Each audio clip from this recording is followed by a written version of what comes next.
Hello, everyone. We are live with Writers Need Help. And tonight we're talking all about critique groups, critique partners, beta readers, all of that stuff. I don't have my usual list of like 50 questions today, so we're just going to be kind of winging it. And if anyone has experience who's listening with critique groups that you want to share or any questions, then get those in the chat and we'll definitely be addressing all of those. But let's just start out with an update and see what everyone's up to. I know some of us have had some exciting things happening, but let's get to Jenny first. What's been going on? I am still trying to write book 2. So that's literally all I'm doing. Just working on that. So how's it going? And you took a trip recently, right? I did. I just got back from New Orleans, and because the book that's coming out is set in that part of Louisiana, down like actually south of New Orleans. Like most people didn't know there was anything south of New Orleans. It kind of is like water. So it's set down there. So I went down there so I could visit some of those places and take some pictures. And I was actually house sitting for my cousin who lives down there. So it worked out well. Talked to some bookstores down there about setting up some events. So that was a lot of fun. That's so cool. I'm so jealous because I went to college in New Orleans, but I haven't been back. Oh man, if I had gone to college in New Orleans, I don't imagine I would have graduated. So it's I did plan on staying, but it's not an expensive city. But the thing that is expensive is like car insurance. You can't afford car insurance because your car is going to flood like every time it rains. And so, also those streets. Oh my God, I thought Tulsa had terrible streets. I went to New Orleans and I'm like, wow, our streets are beautiful. Like, I drove into holes my car fell into. I was like, potholes. And within like 2 minutes of it starting to rain, you're walking in like 2 feet of water. Yeah. And you're like, one time my car flooded while I was sitting in it. Like I ran to the car to get out of the rain and I had my feet on the dash. And I remember like very clearly, I had like gotten a pint of ice cream because I was like stressed out. So I was like eating a pint of ice cream with my feet on the dashboard. And then I looked down at some point and there's like this much water in the car. And I was like, oh my God. Kill me. Oh my God. So it's a mess. But anyway, well, very cool. What a cool trip for inspiration. Scarlett, you've had less news. You had a cool signing, which looked like it was you had tons of people, right?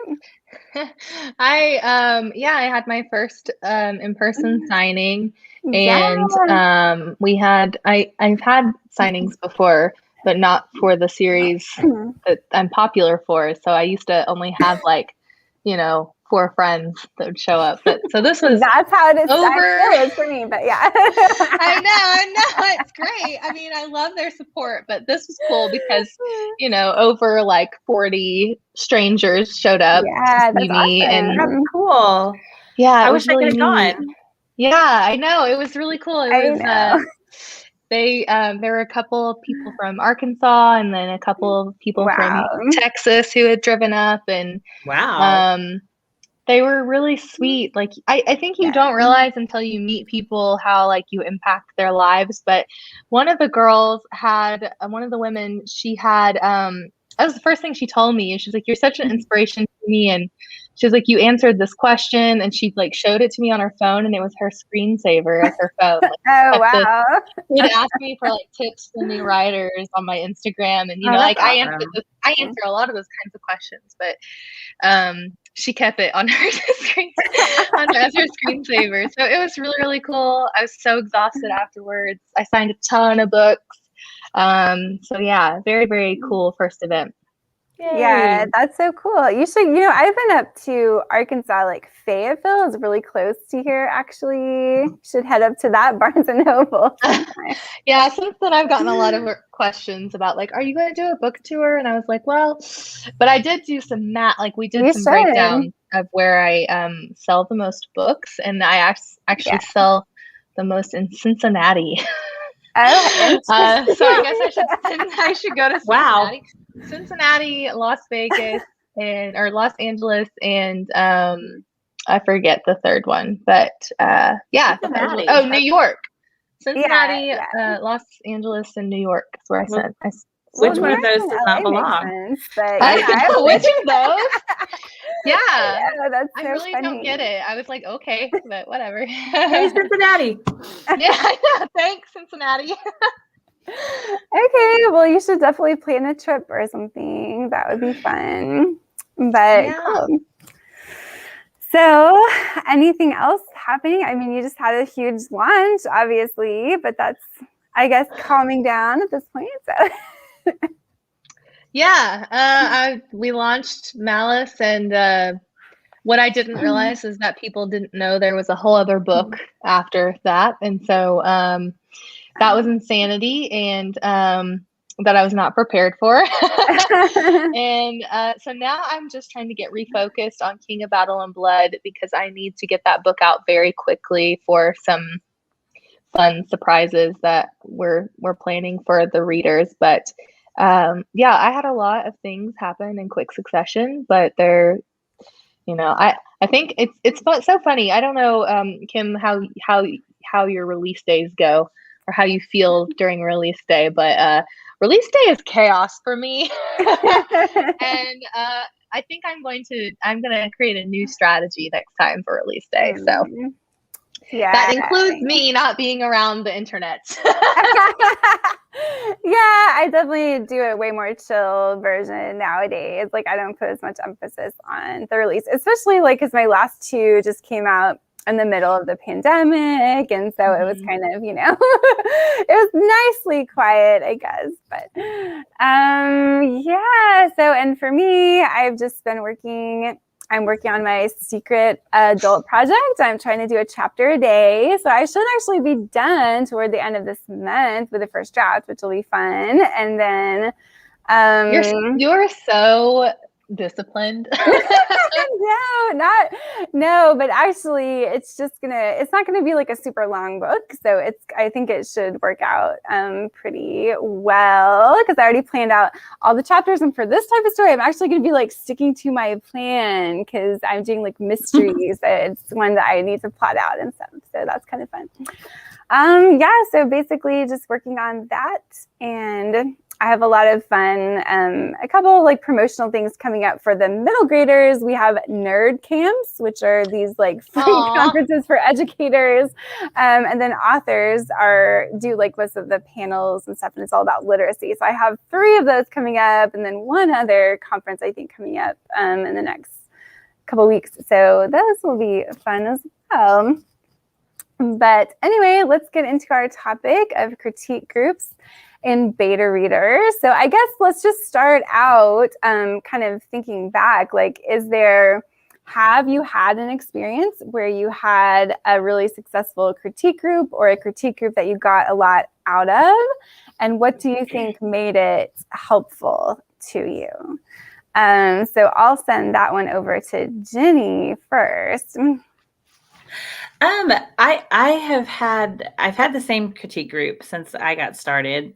And I will say there are times when it's been really helpful, and times when it has not been super helpful. So I think depending on sort of like where we are with the process, or where we're going, it's in that group, it's a lot of people at different stages. So it's a little bit complicated, and I tend to write sort of fast. So I'm always sort of feeling like I'm giving them too much information and too much to read and too much to deal with. But once I get to a point where I feel like I've kind of worked it as much as I possibly can, that's when they become really helpful to me. And they are really good at that sort of final stage, picking out, this doesn't make sense, or I don't understand what's going on here, things that I miss. So for me, it's been kind of a mixed bag, honestly. Yeah, that totally makes sense. I know for me, it was really helpful like early on, because I remember back in the day, like the first time, I'm trying to think back, but I think the first time that I ever shared something I had written with other people was at an SCBWI meeting, so Society of Children's Book Writers and Illustrators. And back then, there's a free local meeting, and they used to have a critique session after every meeting. So this was probably over 10 years ago or something.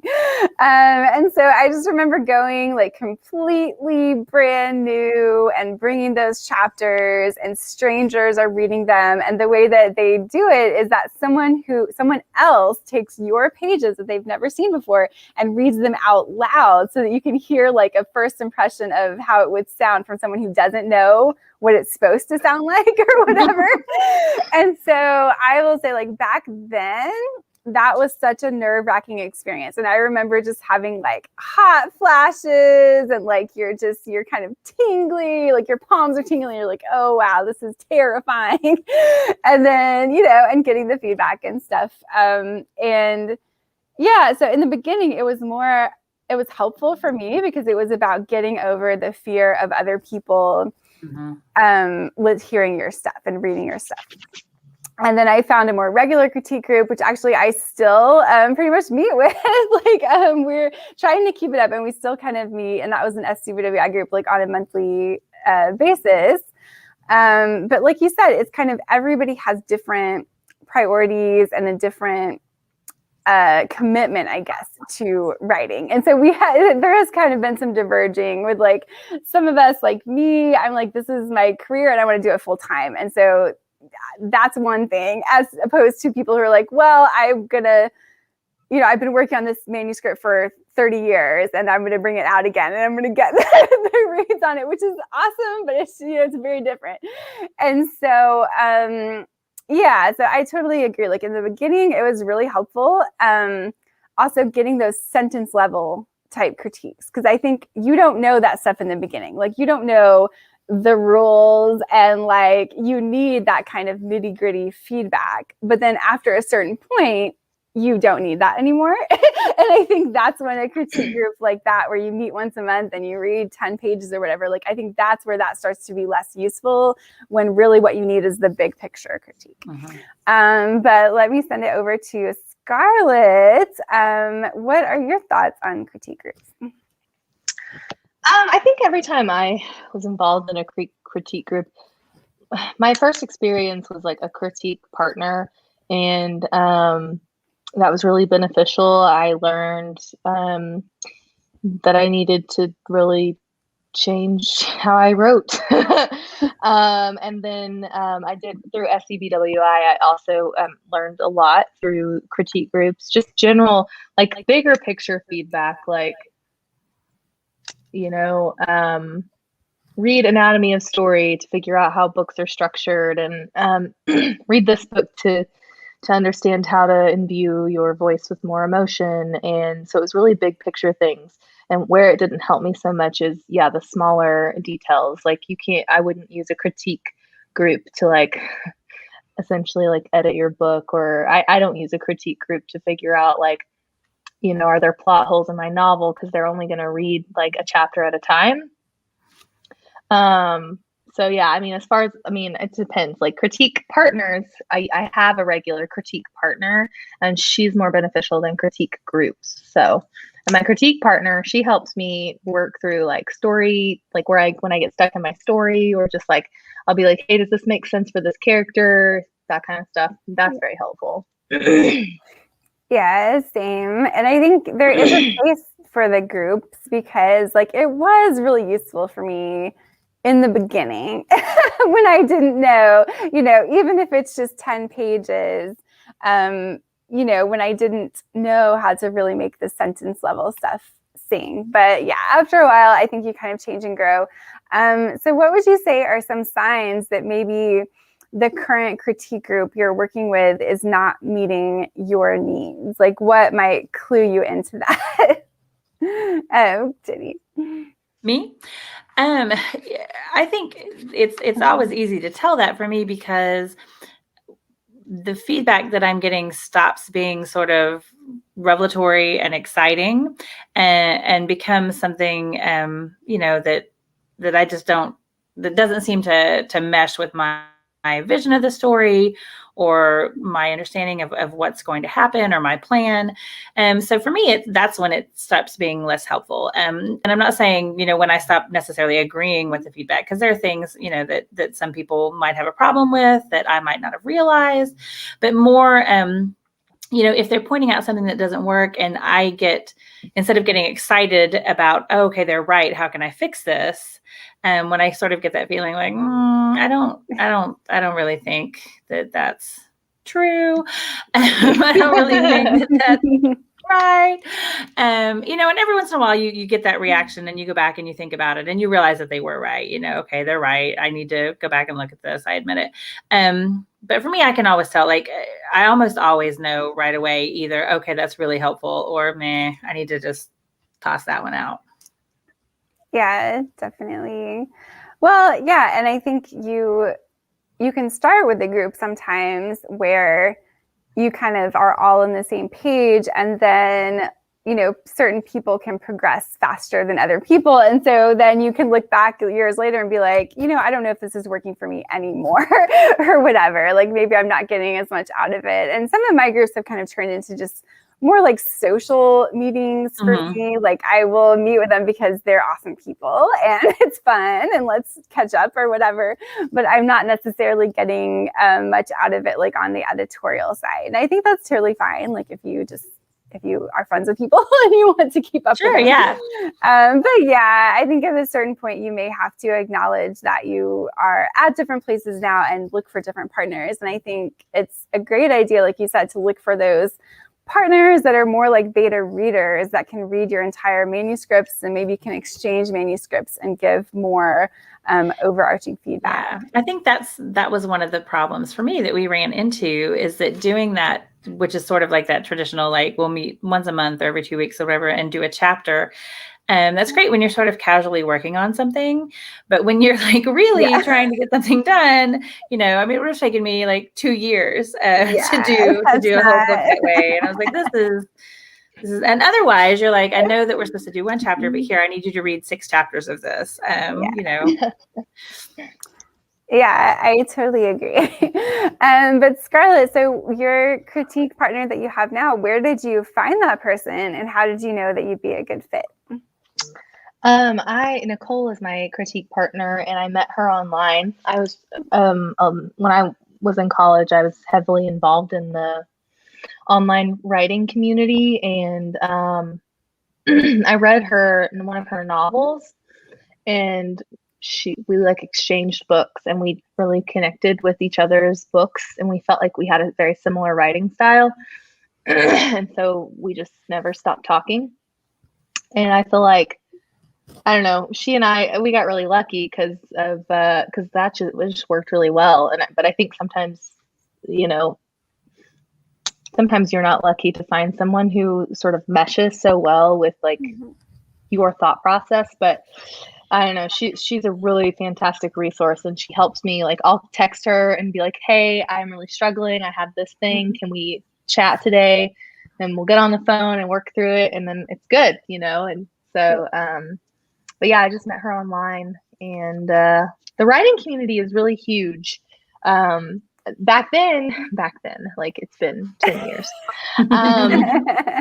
At that point, there was a lot of people on Blogger and like WordPress, and I think it's kind of slowed down. Very, very few of my friends who I made there are still doing those regular blog posts. But now Bookstagram is a place where you could go to probably find people who could help or be your beta readers. I know 2 people on my street team who are doing that for each other now. So you never know where you're going to find people who you mesh with as far as writing. Yeah. I ate right before I got on here, and now like all my food is like on the thing in front of me, and it's stressing me. Don't get stressed out by the I'm a very solitary. It's kind of weird though, because like I never jive with a group setting. I'm very solitary when it comes to like wanting critique partners. So I never found, and then I think something like Kim that you talk about too is like, it's harder to be in a critique group seriously when people don't have the same goals as you. It's fun socially, But if you're not all kind of it sounds bad, but it's not. If you're not all kind of at the same level, it's sort of hard to find them as helpful sometimes. And then if you don't all kind of write in the same genre or understand the same genre, that's difficult as well. Yeah. So I kind of like the solitary thing. Yeah, it's hard, especially it depends where you live, because the thing is, if you're going to meet in person, you kind of want these to be local people that you can actually meet with, or at least back in the pre-pandemic days, right? That was the goal. So that really limits it. If you don't live in a place with just like tons and tons and tons of writers or tons of professional writers. And so, yeah, that's tough. For me, like I've been lately finding most of my beta readers with like, published authors that I've become friends with over the years, and we're in various online groups together and things like that. And we typically are writing, like you said, in the same genre. And those people have been helpful. So I'll generally offer to do like a swap, because I want like a whole manuscript read, you know what I mean? So I'll be like, hey, at some point, let's swap manuscripts, and who wants to read this? And I'll try to get a couple of opinions or something on a full manuscript once I think I've gotten it to the point where like my vision for it is clear. That's not always the case. Like sometimes I get notes back and I'm like, oh wait, it wasn't clear. But yeah, that's been the most helpful for me lately. So like when I'm wanting like serious feedback, that's what I'll do. And I try to do that before I send it to my agent, because I just want to make sure that I have clearly articulated what I intended to articulate at the very least before I send it to anyone kind of like higher up. But yeah, so Jenny, have you found beta readers like that to work with, either other authors, or I know some people use readers? Not yet. I've got some. Well, I've just started actually having some contacts like that I think might develop into that sort of useful relationship. But useful relationship. Yeah, it would be nice. I'm when you start out with a critique group, sort of the understanding is, okay, we're all sort of moving in the same direction and we're all in the same place. And it does get hard when someone moves in a different direction, or when someone, sort of steps out of that a little bit. It can be hard if that's been your sort of your support network to find someone else, to step in and do that. So hopefully, I've got a really good like debut group online. We've got a Slack that is like 24/7 going all the time. So there's some people on there that I think, we're developing those relationships, and hopefully that's something that maybe will come out of it. Yeah, absolutely. The debut groups are great. I know for me, like my debut year was 2017 and it was just so stressful at the time, because I was putting so much there's so much pressure in that year that I almost didn't want to look at the group, because I just didn't want to be reminded of all these scary things that were like about to happen, like exciting but scary. So yeah, I have a few kind of lasting relationships from that group, but not as many as I might have had I been more engaged like in that actual year. But it just stressed me out too much, I think. But I'm lucky to have a spooky middle grade group that we all formed a couple years ago, and so that's a group of like 20 or so authors. I need a spooky YA group. If anybody out there writes spooky YA, I'm sure there's one. Oh, so like spooky YA group. Yeah, that would be awesome. Get it going. But yeah, that's been great, because we do stuff publicly too, but a lot of it is just behind the scenes, just kind of like commiserating and also doing the beta reading and stuff like that. So so that's been really helpful. But so anyway, if anyone has a critique group or beta reader experience or question that you want to get in, definitely get those in the chat. But I know I'm doing like a lot more of that now than I did no, I will say like in the beginning, I did a lot of that. Like I would do so much critique before I would let anyone see it. And then at a certain point, I kind of shifted where I was like, okay, this whole process takes so long when you have to send it through the agent, like if you're doing traditional and you have to send it and the editors, and there's so many people are going to have eyes on it, that maybe I'll skip past some of these pre-reads, like these people who are reading it before I send it to the agent or whatnot. But I've definitely gone back on that because, like I said, I just think if you send a manuscript like before it's ready and before you've achieved your vision, A, the notes are not going to be helpful. And B, the manuscript might end up sort of dying an early death because the person that you sent it to is like, well, this isn't, I don't get this. You know what I mean? Like this is, and you haven't like achieved what you wanted to with it. And so it's just like, I don't know, you can kind of like kill your early manuscripts by doing that. So this is definitely like a lesson I've learned with the importance of using those betas or critique partners before you send it on, like if you are doing traditional. But I don't know, Ginny, you're on such a rush timeline. So have you, like, what are you thinking with this second book? Are you going to have time to get beta readers before you send it off to editors and stuff? Well, I don't know. That would depend on how fast I write it.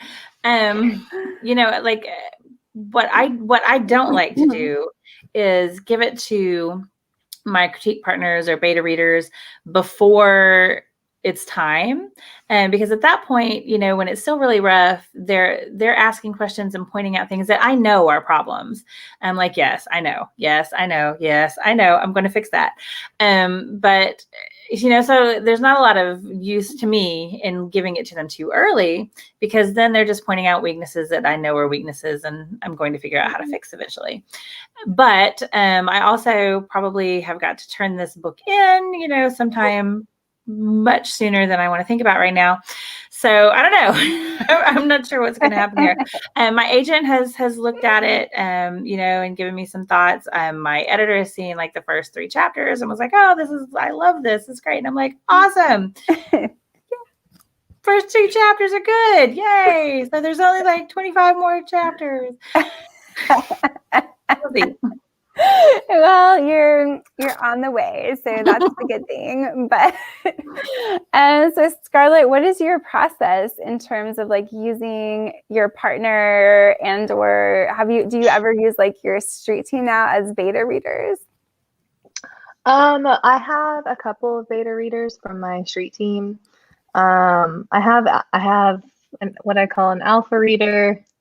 And then I have a few beta readers. And so, yeah, I use my critique partner all the time throughout the whole process. And then when the manuscript is like pretty complete and I'm pretty happy with where it goes, I send it to my alpha readers.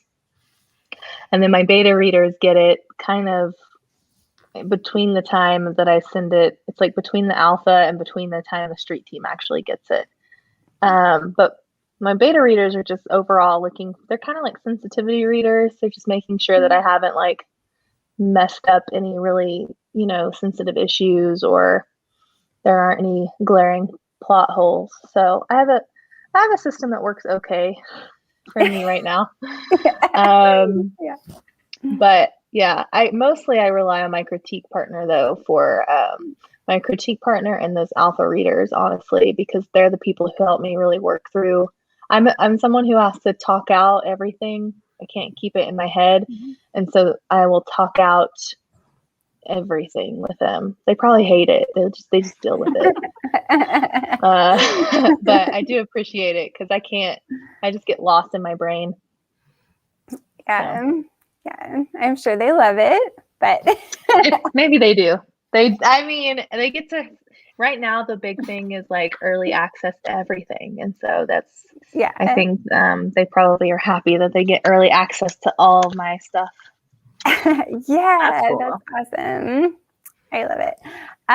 Well, so I guess speaking of feedback, and you kind of mentioned, Ginny, earlier, like when you're getting the feedback that you're not necessarily agreeing with, but sometimes that happens not with a critique partner, right? Like it might happen maybe with like a trusted beta reader, like someone who's also a professional, or your agent or your editor, or things like that.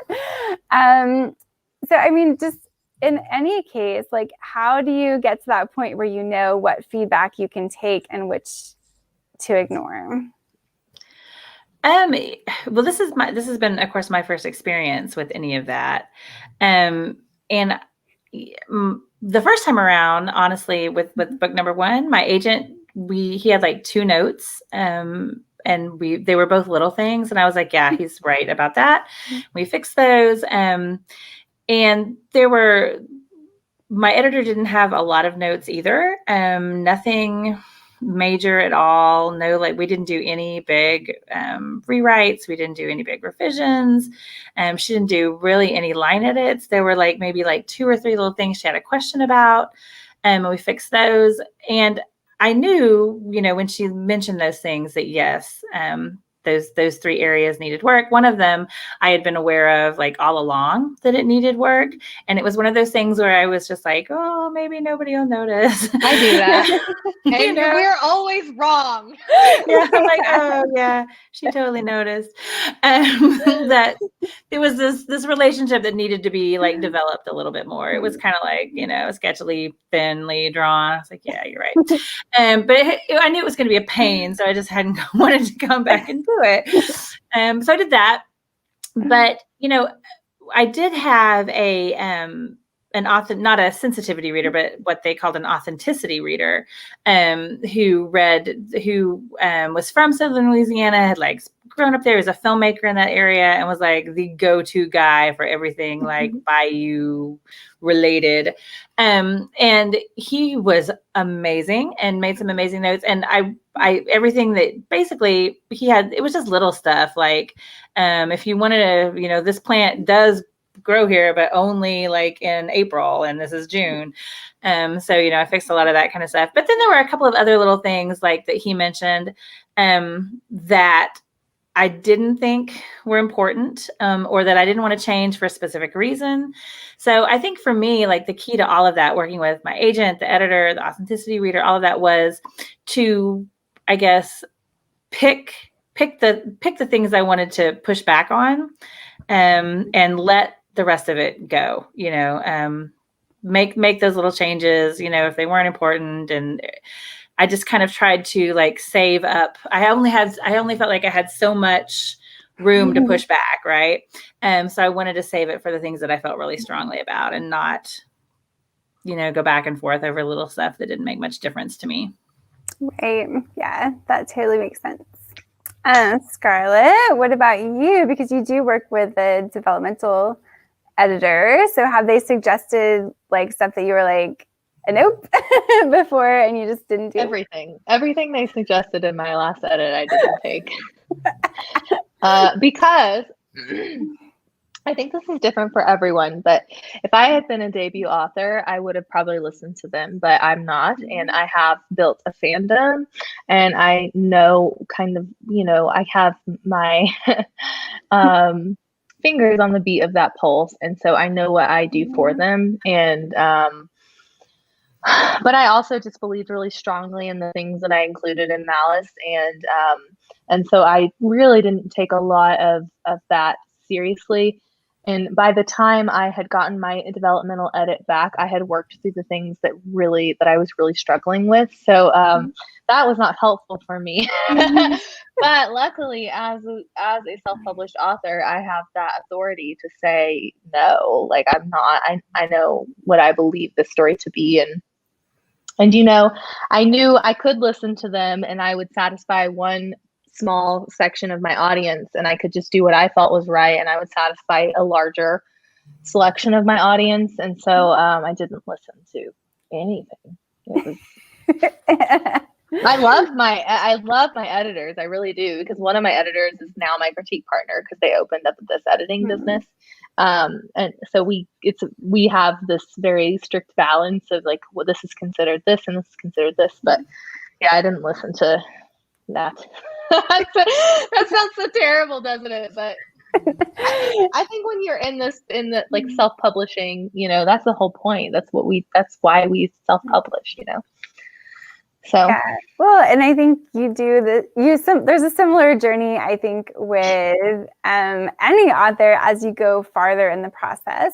And, like you said, like with your debut book, you feel a lot more unsure of your own vision and your own voice. And so if someone, especially if it's like a gatekeeper, like if you are traditionally published and it's the editor that like acquired your manuscript and they have some big changes that they want, you're going to be very likely to be like, okay, let's do this, because you want to make a great impression on them. And like Jenny said, you kind of have this feeling of like, it has to be like a compromise, and you want to please the people who've given you money or whatever, you know what I mean?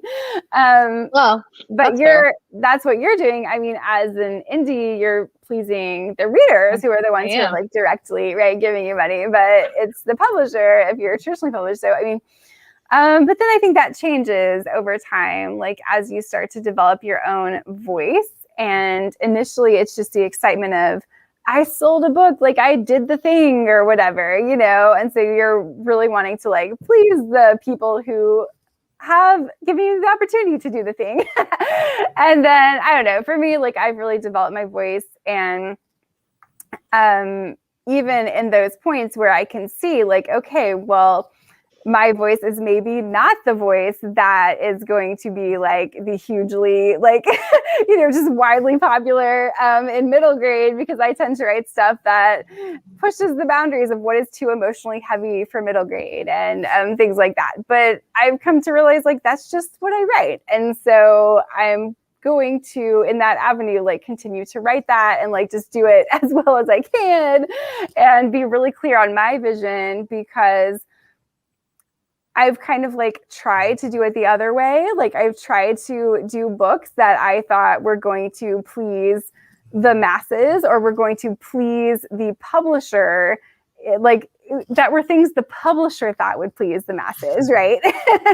And thus would get the publisher's backing. And my experience is like, well, that doesn't work. It's like, I can do that, but it's not necessarily going to get the backing of the publisher anyway. And there's no point in doing that. So I'm just going to like write whatever I want. So yeah, but I think, yeah, I mean, I agree. And that's kind of what you have to do to a certain extent, but, and there is an audience for it. I mean, even if you write something that is very niche and strange, like you may not have the hugest audience, but there is an audience that loves what you write out there, and that's what you are able to write authentically. And so once you kind of got to that place where you know what your brand or your voice or like your vision is, like what you're trying to say, what is the reason why you're writing these books? It's not just that you want to sell 1 million books. Like there's a reason why you're doing this. Although that's great too.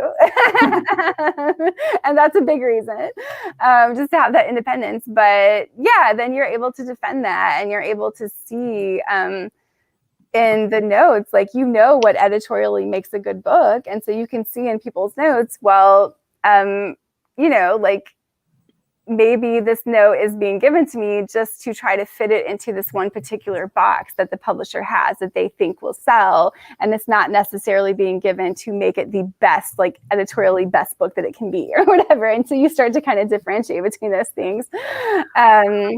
And yeah, it's just a learning process, like getting more confident and being more confident in yourself and in your craft, I would say, like when you can start to make that choice to stick with your guns or whatever.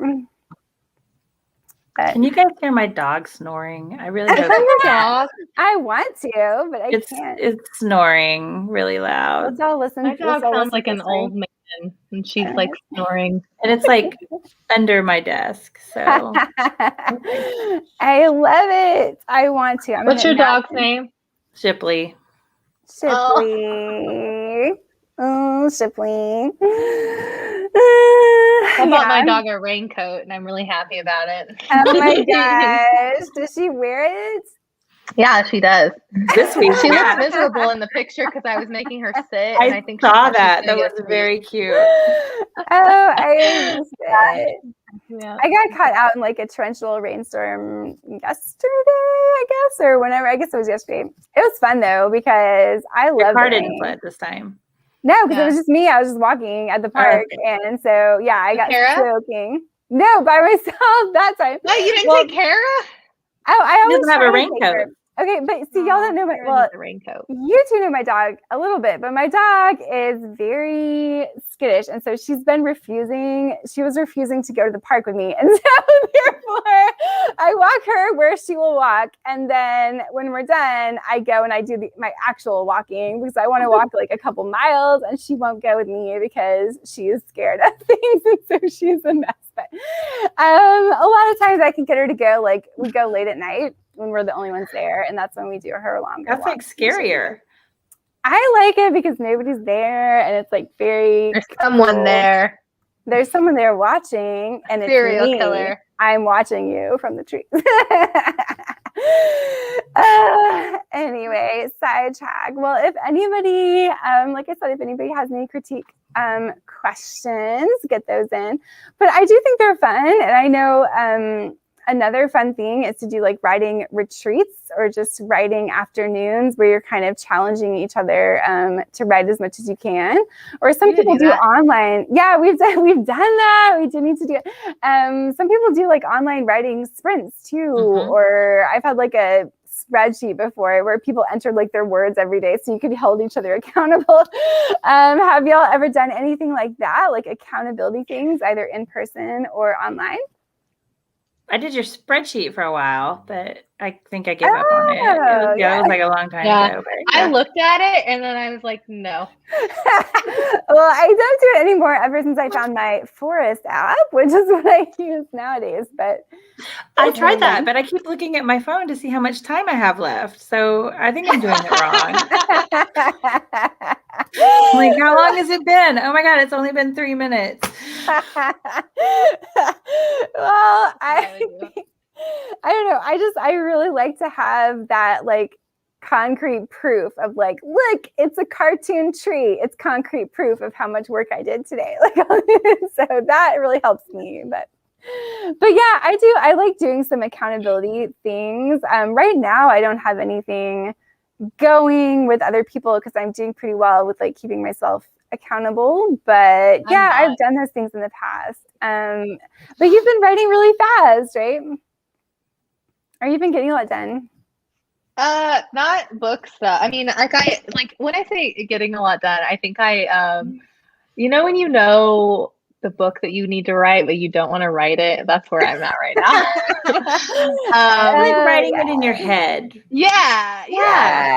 I'm writing it in my head. And so I bet, you know how I used to go to the coffee shop and write, and I was like, maybe that's what I need to do, but I'm afraid to go.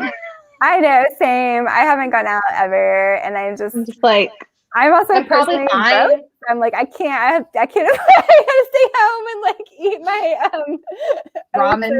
I gotta eat dry oats and like just type and cry. Like, I'm just kidding.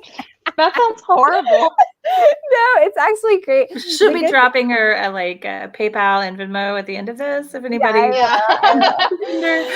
Kidding. No, I'm really glad though with the whole pandemic that I've gotten super able to stay motivated at home, which had been difficult for me. Like I would go in spurts where I had to get out and I couldn't stay in the house and stay motivated. And now I'm just like, oh, I'm so used to it. It would be hard for me to go somewhere else. And so like that's a good thing that came out. I get too distracted when I go out like places to try to write. I end up just like watching the people do weird things. What are they doing? As long as I can sit with my back to a wall, I'm fine because I don't want anyone reading what I'm doing. I get really paranoid about that. I'm like, we don't want that. But no, I find it such a struggle to get just like focused. And what I did today was a bunch of admin work. So I haven't, the most I've gotten is writing down a list of words I really like to use in the scene. And that's it, which is a weird strategy that I do. But I like that. I want to find words. Cool, yeah. Like sometimes I feel like, you know, it's hard to find the words that are really like impactful. So I write down a list of words that have like the kind of depth and like impact I want. And then I use them in the scene. Interesting. Right. Yeah.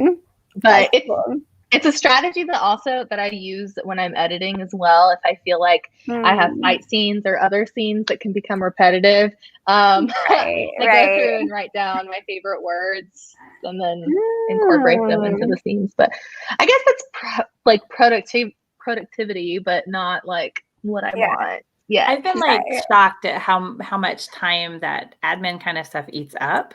I really didn't expect like how much time answering the emails and responding to people and all of that kind of stuff. Like it takes a lot more time than I thought.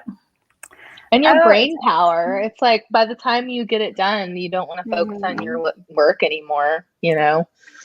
Yeah, I'm really like, I'm trying to tell myself to get all the writing done early in the day before I do any admin, because it's so I think that's what I'm going to move to.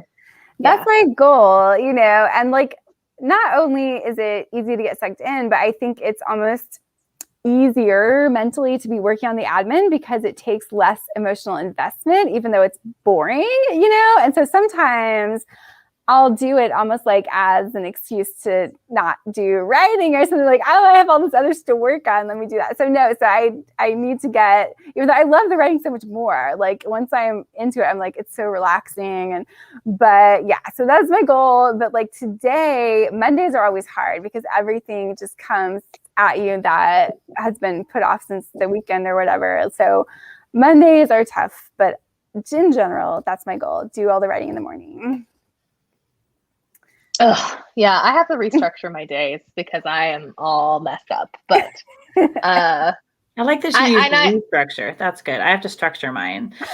Yeah, no, well, I say structure, like restructure, but there is no structure. Like I thought I was very good at structure, but I am not. And but I did hire 2 assistants. I have 2 assistants now. That sounds really fancy, but they're both part-time. So, so together they're full-time. Yeah. So I think it's like one assistant. A little bit, but yeah, it's like one assistant, but no. So I think they will help. But just focusing on getting to the point where I can actually use that critique partner will be really great. Yeah. Yes, it is. It is tough.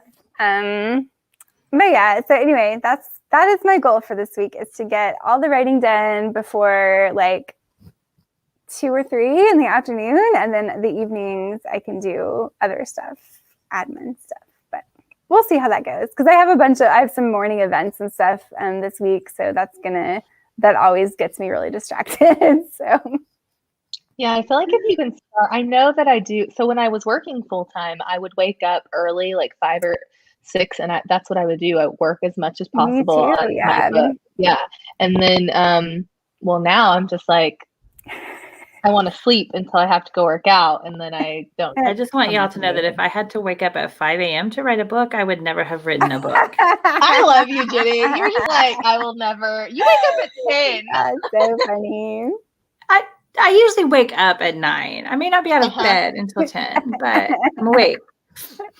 Well, to be fair, when I was working, we were both supervisors at the library, so I could make my own schedule. So I would pretty much always try to schedule myself for an evening shift, so I didn't have to wake up so early. Yeah, I was like, why do you want to work night shifts? So she would always do it because she could write in the morning.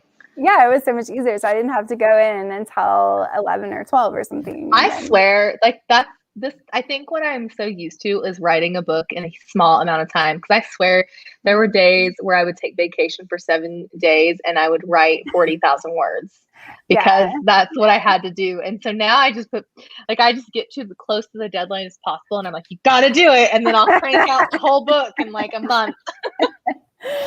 Yeah, it is. I mean, I like to write fast because you get in the flow of it and stuff. So yeah. I think it's good to write fast if that works for you, you know. But I just try to be mindful of my health with my hands, especially, and because I still type everything. But yeah, I'm doing a chapter a day right now is really doable because they're, you know, probably the most they're going to be is maybe 3,000 or 3,500 or something. So it's not going to be too much, but I'm definitely not one of these, like, I will never be one of the people who writes like 10,000 words a day, because the most I've ever written in a day is maybe like 7,000 or something. And that was at the very end of a manuscript when you're in the flow and you just can't stop yourself. But like, I would never try to do that on a regular basis personally, because I know my hands can't take it. Like, my hands start to clench up really quickly. So that happened to me on signing day. yes. And then that night I didn't want to sit up. So I was writing on my phone, and I have to stop doing that. But I write on my phone a lot, and my hands hurt so bad the next day. And so I can't do that. But one of the things you mentioned, something I do if I'm really stuck in a book, is I do go on a writing retreat. And one time I just went to a stranger's house, like an Airbnb in the city, and I wrote for a weekend, and not just a stranger's house. Yeah, I just rolled up at someone's house. I just rolled up to this empty house and like went inside. And wrote over the weekend. But I just like an Airbnb in Oklahoma City. I live in Oklahoma City. I was just like, someone else's house. I need to be in someone else's house. But I did. I worked past that block I was in, and I guess I just have to change space. I don't know. I can't. Also, like at home, you feel like, oh, I should do the dishes. I should deal with the laundry. I really should do the dishes. I have all this stuff that I should do, and if you can get away from that, that's great. It's so true.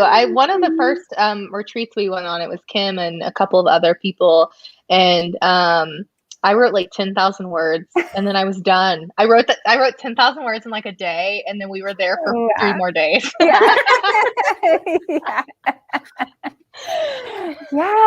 man. I think on one of those retreats, I actually did write a fair amount of this book on one of those retreats. So yeah, sometimes I can get a lot done in a situation like that, because there is really nothing.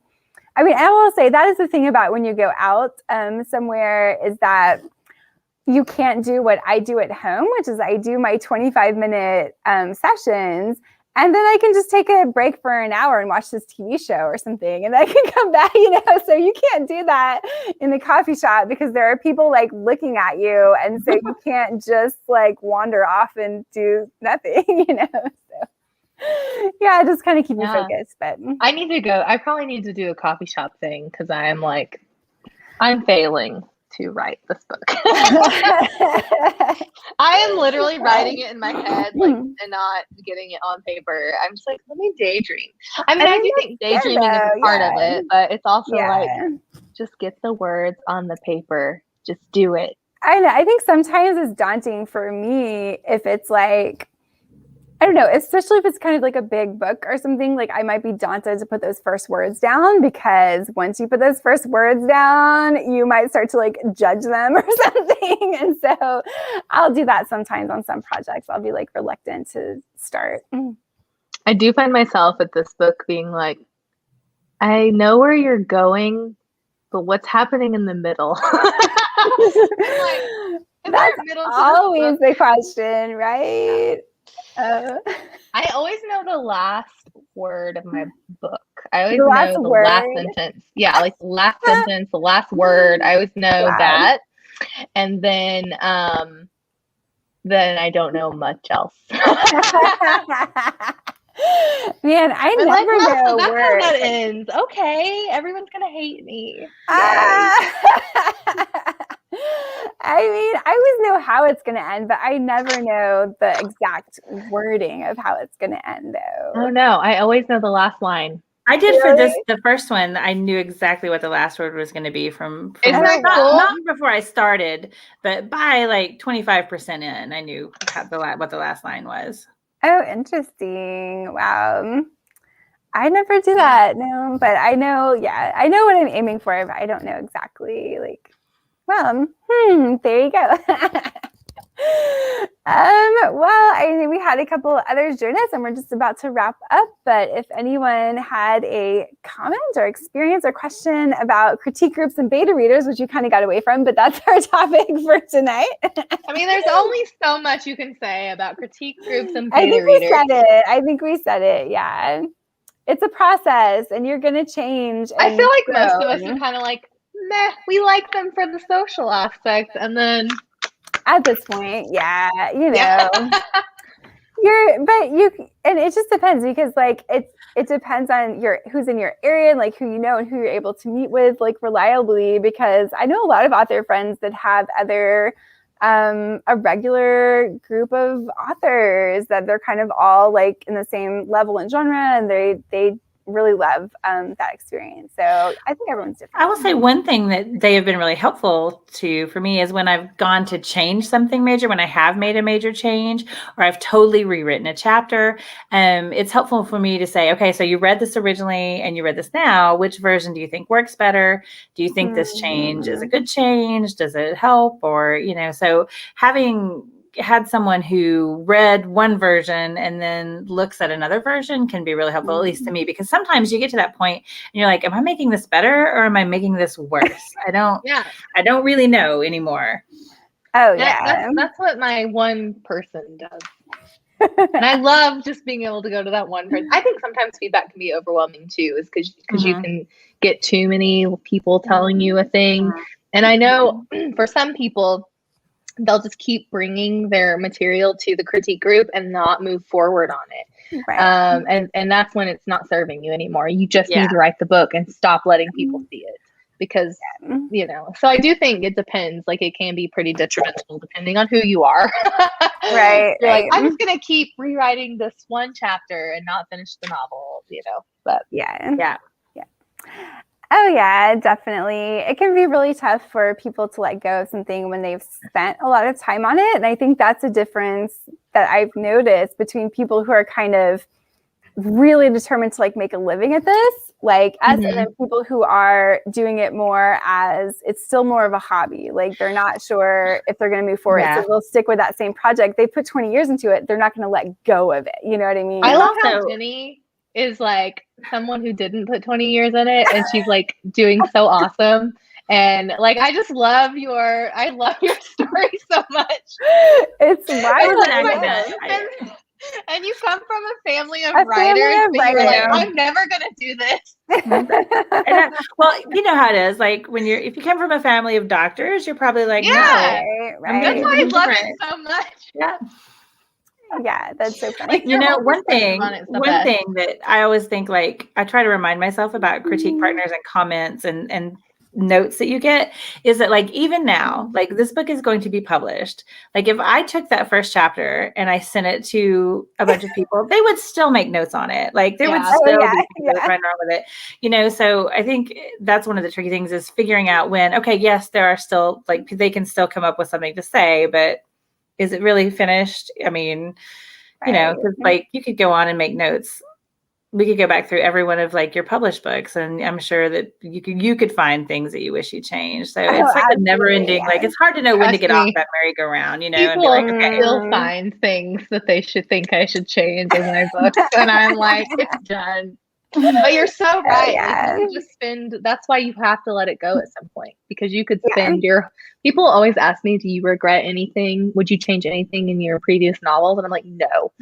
Will I ever read them again? No. And I will never change anything in them again. I'm finished with them. Exactly. Yeah. Oh yeah. When I am done, I am done. There is there will be none of it. I was going to cry if I had to do another round of copy edits. I was like, please. I hate don't make me read this book again. I never want to read this book again. I know. No. I hate it. I never want to read the opening line again. Never. Yeah, I will definitely never go back, because I would just edit myself like immediately, and so no. I would hate myself. I would quit my job probably as an author. I know, and it's like, but you have to find, and I have a lot of friends right now who have books that are coming out in the next couple of months, and so they're starting to get trade reviews. from the journals. And as you can imagine, they're not always going to be positive. And so it's just like, it can seem like such a huge deal.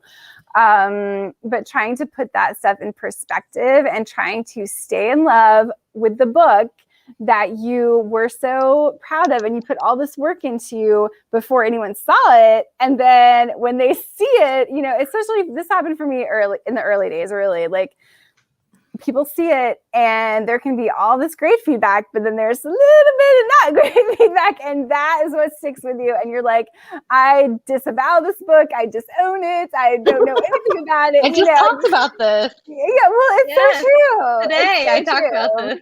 It always happens. And I think that's the struggle of writing. Don't do it, Jenny. Don't let it happen to you. It's letting go and it's staying in love with it no matter what happens. You can't control what happens after you let it go. I saw your video, Scarlett. Oh, did you? Mm-hmm. Yeah. It made sense. My video. You were right. I get on lives and talk about things that irritate me a lot. But every single person who came to my signing talked about how much they loved that, and I thought that was really great. Funny. Yeah. I just try to bring reality to what it means to be an author, because I think there, you know, when you do something so publicly, people think that you invite the hate too, and you don't. And it's just like, you know, that's not something I signed up for. So it's a very interesting, we sign up for a very interesting thing when we become authors. And Book Talk and Instagram can be really amazing places, but they can also really affect your mental health if you let it. So yep. So got to keep it all in perspective and try to stay in love with our books. That's the tough part. Working on that. Work in progress. Okay, well, awesome. I think we covered critique groups and beta readers. And if anybody has an idea for topics that you'd like to see in the future, or maybe guests, we are going to start inviting some guests on. So let us know in the comments. And thanks to everyone who joined us this week. And thanks to Ginny and Scarlett. I'm going to get out Jerry and wave goodbye. Bye, Jerry. All right. See y'all next week. Bye.